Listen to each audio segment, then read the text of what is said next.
Hi guys, ituturo ko sa inyo kung paano ko nabawi yung account ko.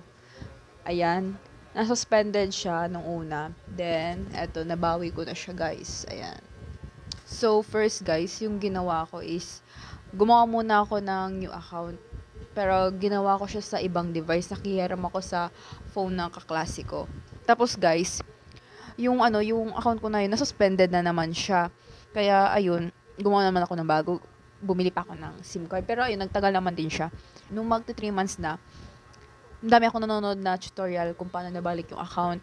Then, ang dami ko nakikita ang mga tungkol sa Meta agent na kinakausap. Syempre, tinry ko yun. Nag-avail naman ako guys ng 30 pesos sa IG verified nung pagka first time kang mag-avail nun. 30 pesos. Tapos, chinat ko yung Meta. Ayan guys, yung unang convo namin. Guys, kung makikipag-usap kayo sa Meta agent, yung parang ano talaga, yung kung totoo ka talagang tao na kausap nila para ma-entertain ka talaga nila. Hindi naman nagtagal sa akin na nakausap ko yung agent, mga ano lang, 2 minutes lang andyan na. Kasi nakikita ko mga hours pa silang nag-aantay na makausap yung agent. Ayun. Then, nilagay ko doon, yung nag-provide ako ng link ng account ko. Tapos, picture ng nasuspended yung account ko.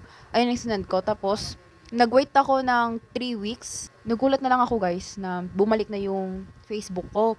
Tinanggal ko kasi siya muna guys sa device ko. Tinanggal ko muna yung account ko na yun. Kasi nadamay din yung account ng parents ko, sa kapatid ko kasi naki-login din sila dito sa phone ko. Kaya nadamay din sila sa nasuspended.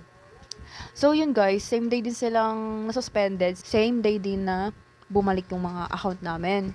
And yun, ang pag-antay ko guys na mabalik yung account ko, mga 3 weeks lang kasi nausap ko yung Meta agent September 28. Bumalik yung account ko guys kahapon, October 18, yes, October 18 kasi 19 ngayon. Bali, 3 weeks lang siyang nag-antay. Tapos, nabasa ko yung huling message sa akin ng Meta. Ayan guys. Ayan. Na wala pala talaga akong violation. Kaya, nabawi pa yung account ko. Pero guys ha, nag-appeal ka man or hindi, bumalik talaga siya. Kasi yung akin kasi, bumalik lang. Yung main account ko, nag-appeal ako dun guys. Syempre kasi main account ko yun. Tapos, yung iba ko namang account na hindi ko na-appeal, bumalik din talaga siya lahat. Kaya, ayun, bumalik lahat ng account ko. Pati sa mga parents ko, sa kapatid ko. Bumalik lahat guys. Kaya, sorry guys kung medyo marami akong sasabi, pero sana makatulong itong video na to guys. Kasi, gusto ko rin makatulong sa inyo. And comment na kayo kung ano yung mga tanong nyo pa. Thank you guys!